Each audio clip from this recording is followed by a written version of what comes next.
Has Hamilton just released their best khaki ever? Only one way to find out. Let's get into it!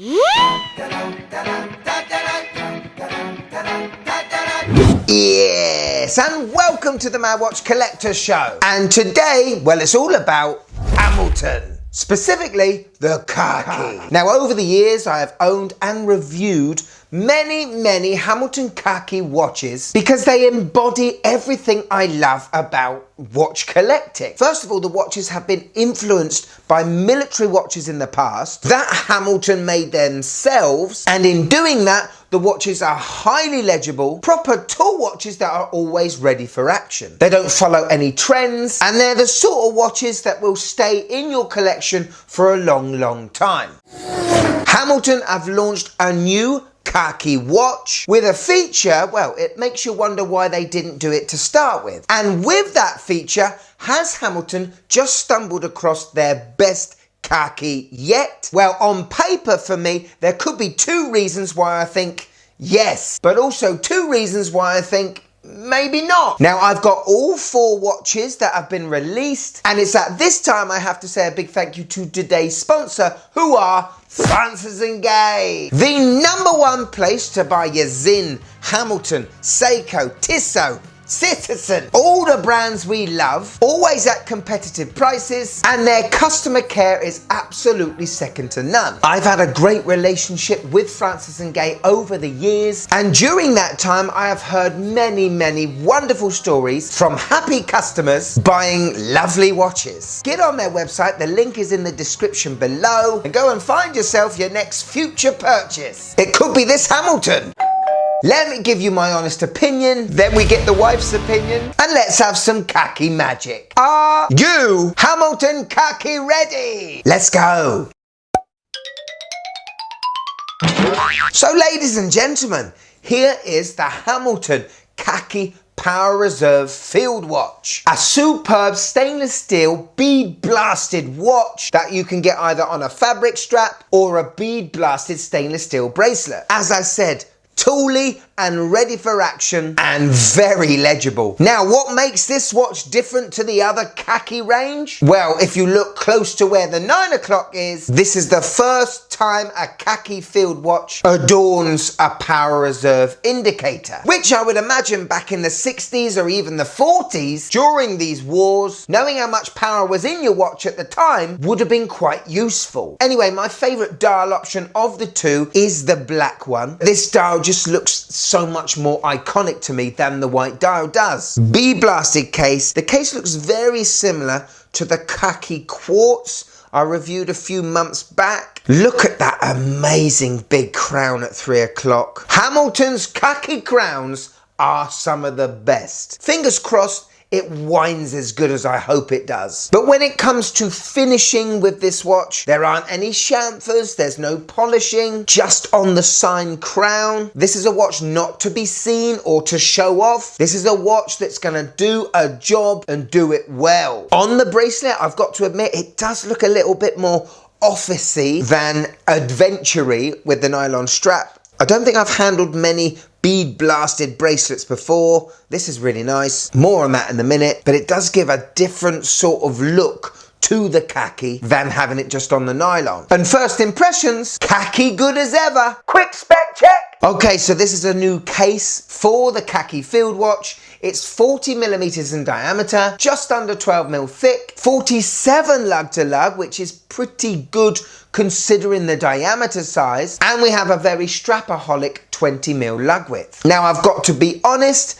I feel like the 40mm dimension just makes the watch look a bit too big. We all know that the military watches of old were 34mm, 33mm, 36mm, and even the khaki field mechanical is 38mm.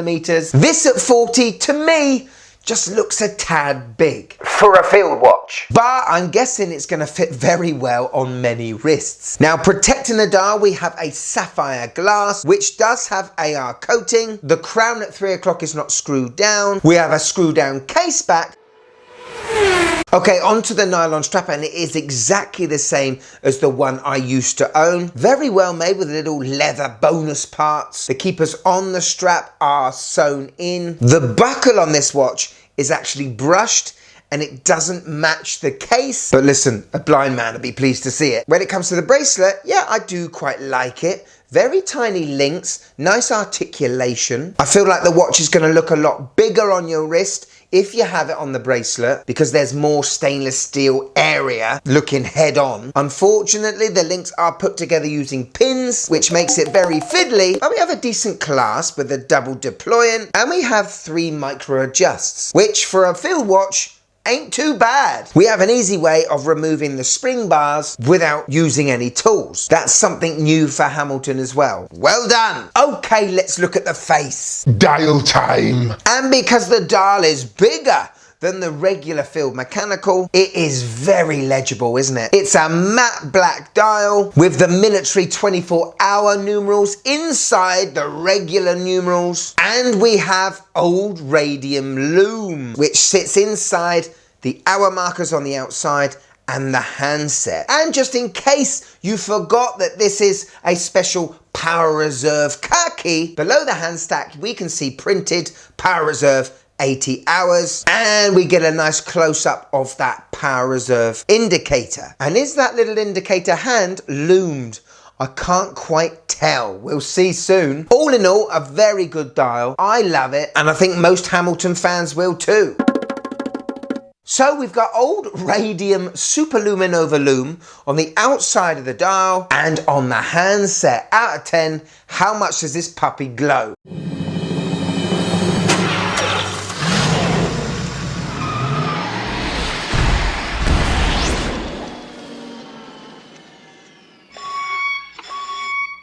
Well, Hamilton have never been known in my review lifetime as a brand that do amazing lume. I mean, it's there. You're not going underwater with this thing, but it could always do with being a bit better. Would you, Adam and Eve it? We do have a little bit of lume on the Power Reserve hand. Lovely stuff. Now, on to something interesting, okay? Inside this watch is an exclusive to Hamilton new movement. It's the H23, based on the Powermatic 80, which is also based on the ETA 2801-2. Now, it's a manual wind movement, has a whopping 80 hours of power reserve, but the best thing about this, ETA have added a slipping spring that goes in the barrel, which means it doesn't matter how many times I wind this watch up, I can't damage the movement. Now, this is a problem with a lot of new manual wind watches because the biggest problems with them come from customers overwinding them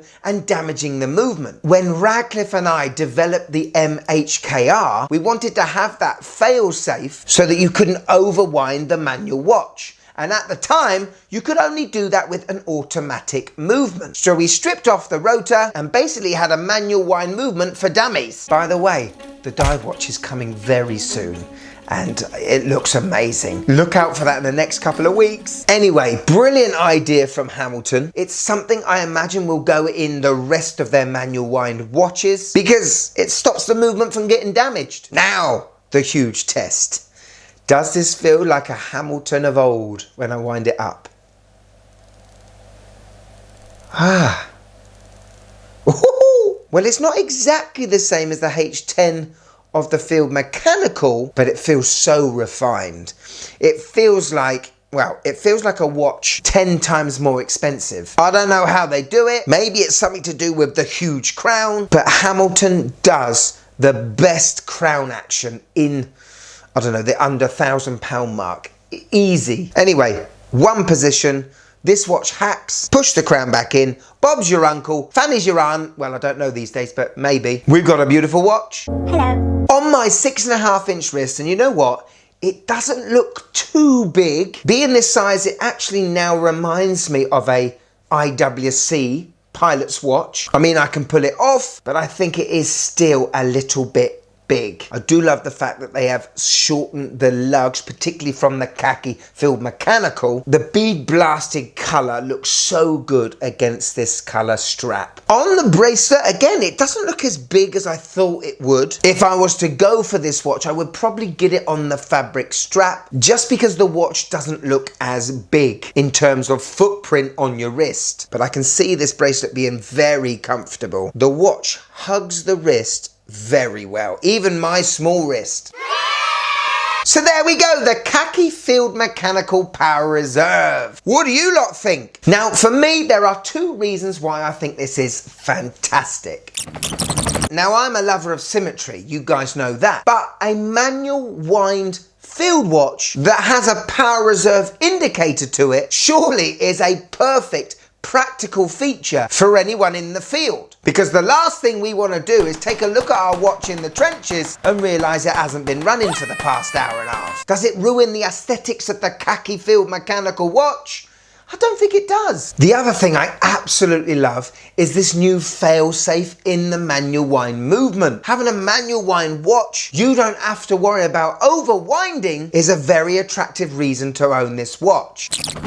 It's the size of this watch. Yes, I like the fact that it is different to the 38, and maybe it's a reason for having both, because if this Power Reserve Khaki was the same size as the other Field Mechanical, would you ever feel the urge to own it? I just don't think field watches should be 40mm in diameter, not mechanical ones. So we are excluding G-Shock Mudmen. And in my head, the bigger the watch dial is, the bigger the case is, the less refined it looks. On the nylon strap, these watches are coming in at £760. On the bracelet, they're £860. What we have to be aware of, though, is Hamilton's pricing. The regular Field Mechanical 38mm is around £545. You can actually get that watch in a 42mm as well, which is around £640. But with the innovations of the movement, it's a new case, and the fact it's still quite an iconic watch and design, that's the price you gotta pay. For me, I'd still stick with the regular 38 mechanical. But that's just me!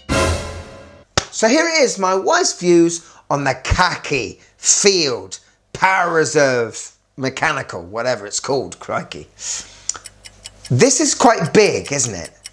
A bit too big. And that has to be the biggest twisty knob I've seen on a watch. It's all right. By the way, she was talking about the crown there, you know, let's not get confused, but she didn't hate it. She does actually quite like the Field Mechanical, but like me, it looks and feels a bit big. Thank you so much to Francis and Gay for sending these bad boys in. They be wishing their way back to their head office. If you want to show more support to the Mad Watch Collector channel, we've got a Patreon now. Blooper reels, see the shows earlier than anyone else, behind the scenes content, private group chats, and get your name credited at the end of the show like this lovely lot. But if I've got you for a few more minutes, and I hope I have, why don't you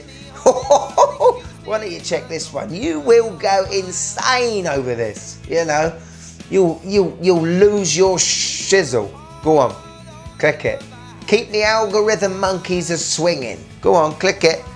Click it!